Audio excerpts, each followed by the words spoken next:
Another episode where Rusty's gonna tell me my soul is made of fancy glowing space snot, and that when I die, I don't actually get to escape myself. Fantastic. Just what I needed on a Friday. Existential plasma dread. Welcome back to Outlaw Alchemy, the only podcast that takes your existential crisis, wraps it in cosmic glitter, and sells it back to you with a side of fear no more. I'm Jack, your friendly neighborhood idiot, who still thinks his plasma ball from Spencer Gifts in 1997 is judging him. And this is episode 9, Our Plasmoid Souls. Available exclusively at divinecollectives.org, where Steve Cates's book, Echoes of Maldek and Lemuria's Reawakening, is waiting to ruin your Monday by making you feel ancient and loved at the same time. Rusty, hit me with the good news first so I can brace for the part where my soul weighs 21 grams and still can't lose the holiday weight. Easy there, Jack. You're going to scare the new listeners into thinking we're running a cosmic support group for people whose souls have commitment issues. But you're right. This one gets personal fast. Last episode, we talked about plasma as the blobby cosmic glue holding the universe together. Today, we bring it home, right into the ache behind your sternum that Steve writes about so raw and beautifully. Because plasma isn't just 99% of the visible universe. It might be 99% of you. Let's start simple.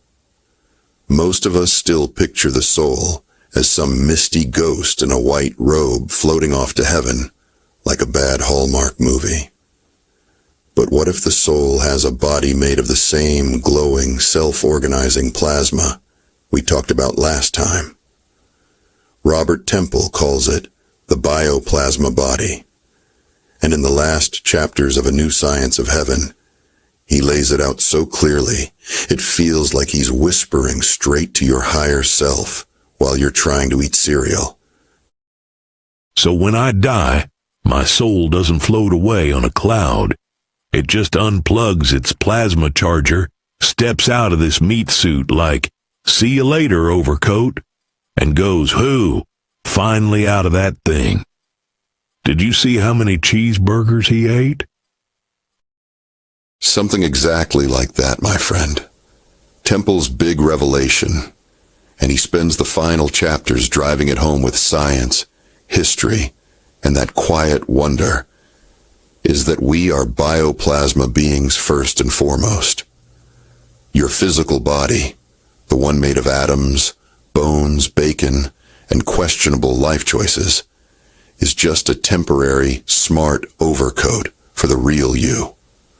The bioplasma body is slightly larger than your physical form. That's what sensitive people have sensed for centuries as the aura. It has an interior structure far more complex than your physical anatomy. Modules, circuits, countless plasma cells that are entirely electromagnetic. Dusty, complex plasma, the same stuff that forms double helixes, crystal lattices, and living-looking filaments in the Kordylewski clouds, forms the core of who we are. Temple says the bioplasma is the true seat of consciousness, memory, emotions, and the part that never truly dies. The physical body wears out, but the bioplasma self, it persists. It simply deactivates the atomic overcoat and steps back into its natural glowing state. And here's what really blows the mind. Temple explains that this bioplasma body isn't some vague energy field. It has its own internal architecture. It can form stable structures, hold information like a living library, and even respond to intention in ways that make the physical body seem almost clumsy by comparison. It's the part of you that feels the tender ache behind the sternum when something ancient stirs. It's the part that lights up when you hear a Hathor tone or feel a sudden wave of unexplained love. So Steve's grandma wasn't just in a better place. She was literally glowing plasma, hanging out with the Raw Collective, waiting to call him at 3 a.m. like she used to when he was drunk and lost, going, "I'm praying for you." And also, stop eating cold pizza at 2 a.m. It's clogging your overcoat. Exactly, Jack. And that ties straight into Steve's raw, tear-soaked story in the book. Remember 1995? Steve on his knees beside his bed, broken from addiction, rage, cursing like a sailor, tears carving rivers down his face. And then the presence enters the room. Fast, tender, a hand on his shoulder, the voice not heard with ears but known in the deepest core. "Don't be afraid. I have you. I am here. Fear no more." In that instant, everything changed. That wasn't imagination or wishful thinking.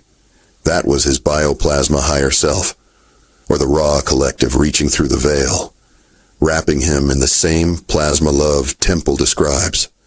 Steve's grandmother? She chose, out of boundless, selfless love, to forego immediate incarnation and merge with that circle of loving presences. Steve confirmed it years later, with dowsing rods in the dark. She's still here, closer than breath, woven into the very air he moves through. The plasma body never left. It just thinned the veil so he could feel it. And that same plasma love is what carried him through the dark nights when he felt completely alone. Man, that hits different when you say it like that. I'm over here making jokes about cheeseburgers, and suddenly I'm tearing up thinking about Steve on his knees. And birth? Oh, beloved, this is where the science and the spirit kiss so deeply it brings tears. In 2016, Northwestern University researchers captured the actual zinc spark, the moment a human sperm meets an egg. Billions of zinc atoms explode outward in a microscopic flash of light, lasting about 2 hours. Under the microscope, it looks like tiny fireworks going off in slow motion. Temple connects this life flash directly to the bioplasma higher self, activating the new physical body. The spark isn't just chemistry. It's the plasma self stepping into the overcoat, saying, "I'm here. Let's do this life together." That tender ache you feel when you hold a newborn for the first time, that's the plasma remembering home across the veil of forgetting. Steve felt it with his grandson, adopted at 3, already carrying eyes that looked through eternity. The little one's nights were heavy with entities until the family called on the seraphim. Now he asks for his purple dragon ring of light every night, and the nightmares stop. Kids remember their plasma higher self clearly. The veil is thinner for them. And that zinc spark? It's not a one-time event. It's the visible signature of the bioplasma higher self locking into the new overcoat, bringing with it all the memories, contracts, and love from before the veil dropped. So every baby is born with a built-in plasma night light, and every time someone dies, the light just goes home? Meanwhile, I'm over here hoping my plasma self has better tasting snacks than I do. Beautifully put. And Temple backs it with the death flash. At the moment of death, a flash of light is emitted from the body. It happens in all organisms, not just people. Polish biophoton researcher Janusz Slawinski in 1987 summarized decades of observations of this necrotic photon emission. The electromagnetic field produced contains energy, internal structure, and information. Enough, he concluded, to permit the continuation of consciousness beyond the death of the body. Recent studies, including 2025 work at the University of Calgary, captured visible light emitted by living mice that vanishes the instant they die. The glow is there, while life is present, and gone the moment the bioplasma withdraws. Nurses and doctors have reported seeing it for centuries. A soft glow rising from the body. Sometimes a figure of light stepping away.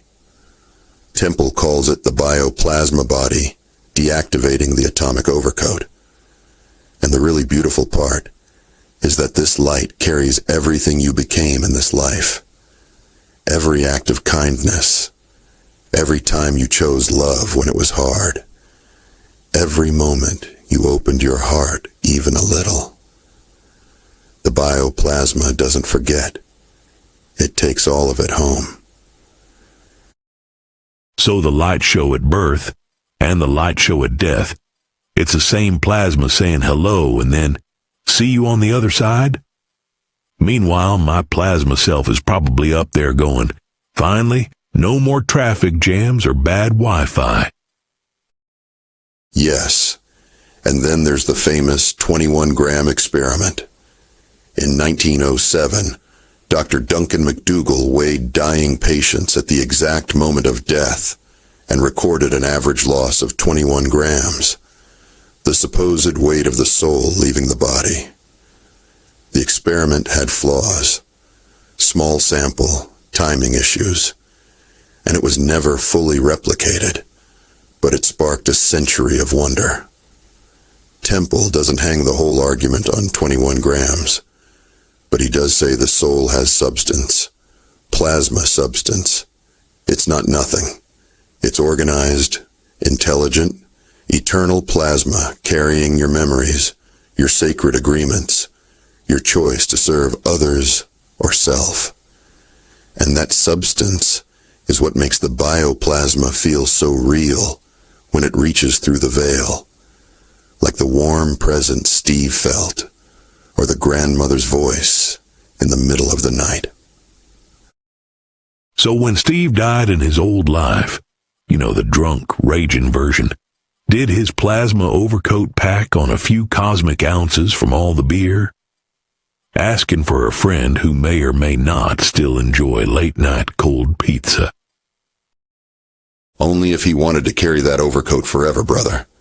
But Temple's last chapters hit the heart hardest. Nobody truly dies. The bioplasma self is eternal. The good news is nobody dies, he says. The bad news is nobody dies. You're stuck with yourself forever. So choose love now, because you'll be facing yourself across densities. Steve's law of one foundation says the same. We polarize here behind the veil, so the infinite creator can know itself more deeply through our genuine choices. The plasma is the medium. The song that starves the shadow is the same song your bioplasma sings when it steps out of the overcoat and back into the light. And Steve lived that. Even in his darkest nights, he kept choosing service to others. That choice is what his bioplasma higher self carried forward, and it's what called the raw collective to him when he finally surrendered. So when Steve's grandson wakes up screaming, and they call on the seraphim to seal him in that purple dragon ring, that's the kid's bioplasma higher self getting a cosmic hug from family? Yes, and Steve's whole family proves it. His downloads flooded in through a living plasma circuit, tensor ring, century-old granite, green plant transmuting heart frequency, because plasma responds to intention and open heart. Steve's wife, part of the Elohim, entered a trance and called down angels that severed negative cords pinning their son. The Alpha Draco had no chance. His son, one of only 774 seraphim incarnated, carries that fire. The grandson.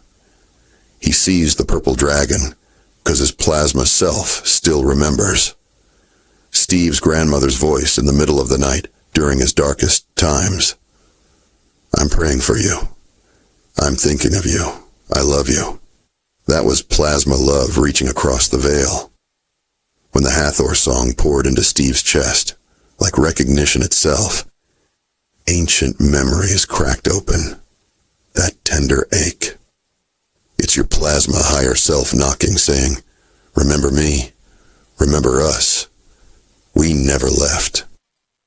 And that same ache is what Steve felt when the golden triangle Merkaba locked into place around him during his big download.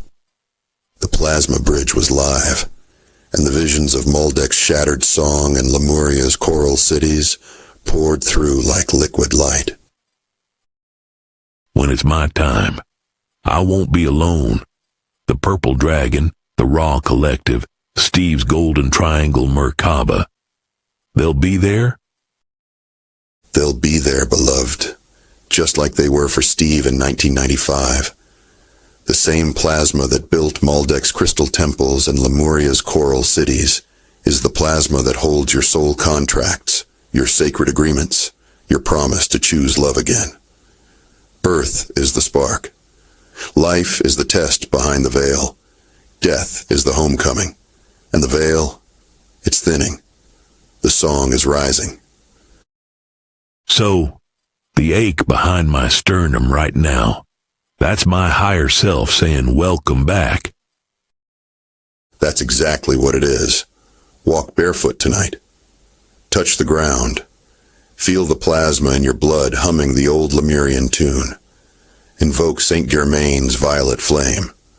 Ask your higher self with dowsing rods or open heart, "Show me who walks with me truly."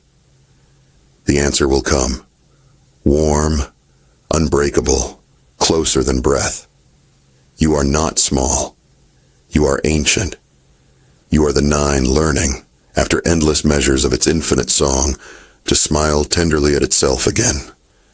And every time you feel that ache, remember, your bioplasma higher self is right there, waiting for you to notice it, to talk to it, to let it help you remember who you really are. Listeners, if that ache just flared a little brighter, if you felt a presence reading this with you right now, grab echoes of Maldek and Lemuria's reawakening at divinecollectives.org.